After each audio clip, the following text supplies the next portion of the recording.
Hey guys, welcome back to the channel. Today we are installing the LOWRANCE Elite Ti2 down scan, side scan fish finder with the active imaging 3-in-1 transducer. So we've already kind of gotten started on the process with the rear mounting bracket, which has been drilled and screwed in. We've had to fill in a couple other excess holes from another brand transducer that was here previously. I can see that silicone needs refilled. I'll have to add some more silicone to those other holes. It kind of drew it in. See, we're filling these excess holes with silicone since it's going to be below the water line to prevent any leaks. And then now I'm getting ready to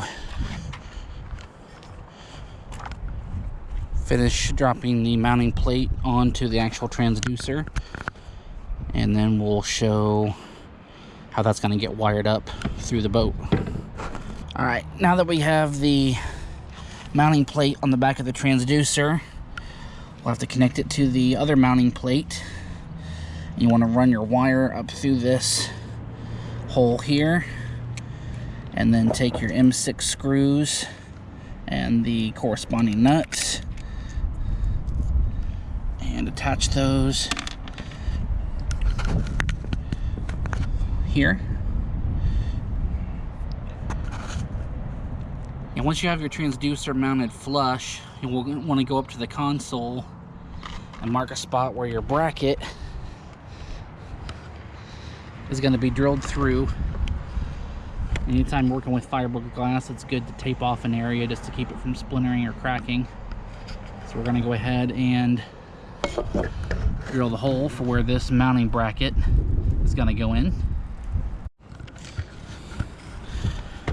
Once you get your mounting bracket set and your hole ran, you're going to want to run a fish tape, which is a metal wire, from this spot to the back of the boat to be able to pull the transducer wire up to the console.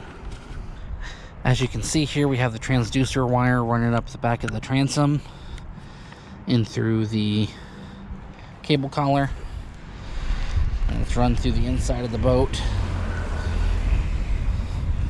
on around, coming out by the hot hand, and then up under the console up to the mounting bracket.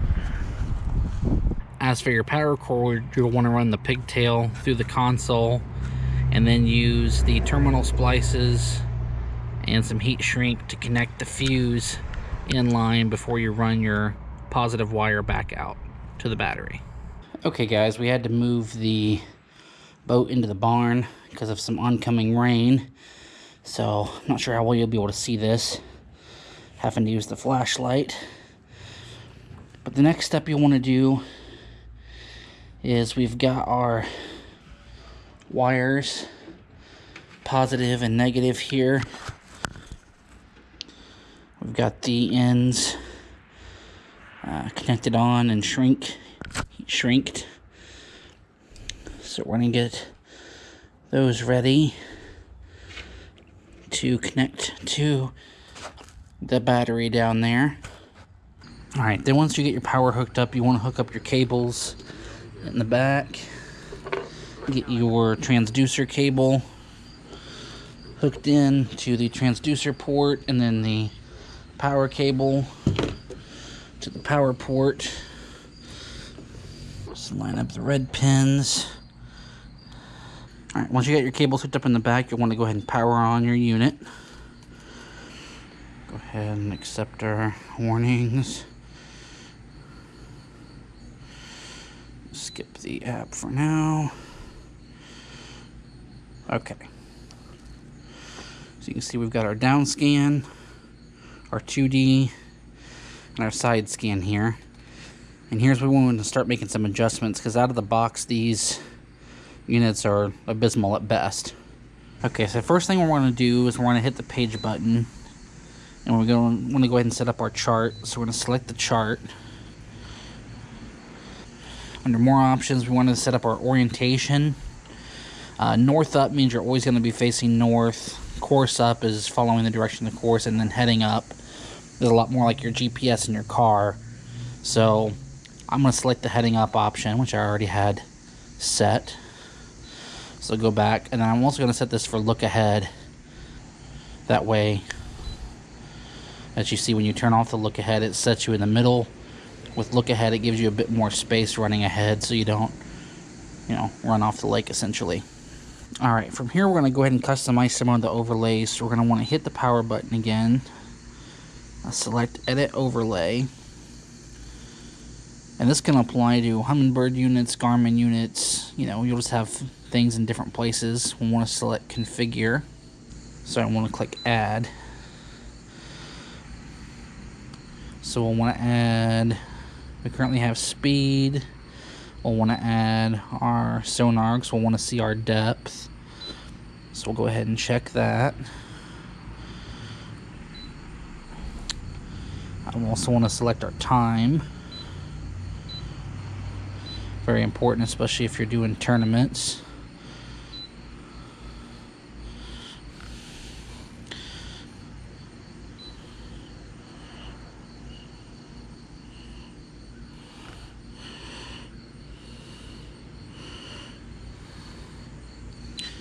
Select that for the local date and time. And then we also want to select our supply voltage so we can see what our battery voltage is if it starts to dip below a certain value. And you can also grab these and move these around in different places on the screen as well. But for now, I'm just kind of showing you how to set those up. We're also going to want water temperature. I missed that. Also, from the page screen, you can customize your different screen options. I just created a custom overlay here that has our side scan, charts, 2D, and sonar all in one. And the way you do that is you hit your page button, you'll go down to add a custom panel, and then you can pull in whatever panel options you want. Let's say you want your steering and info, for example. You can slam those side by side, and you can adjust how they orient as well, vertically or horizontally, from that screen too. Go ahead and discard that option.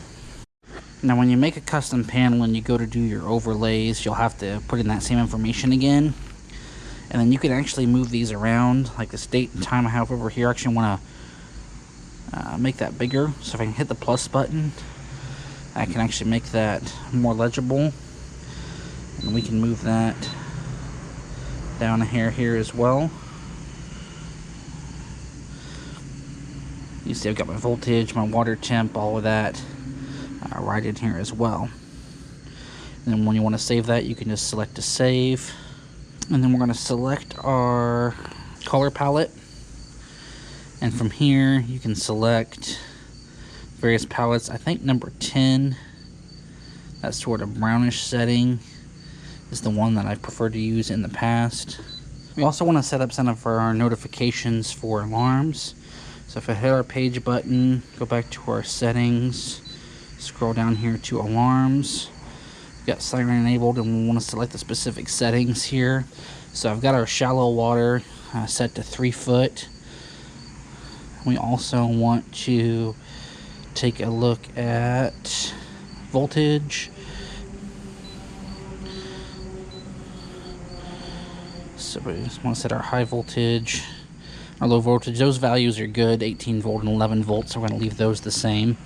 And those should be good for now, so we'll go ahead and close out of that. Go back to our main page. Alright, now I'm going to show you how to fine tune the sonar. So from our page selection, we're going to go ahead and select sonar.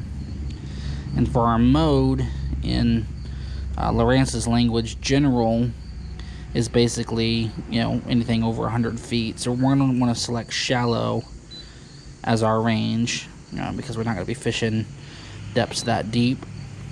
And then we're also going to want to go into the advanced selection. And as far as our noise rejection,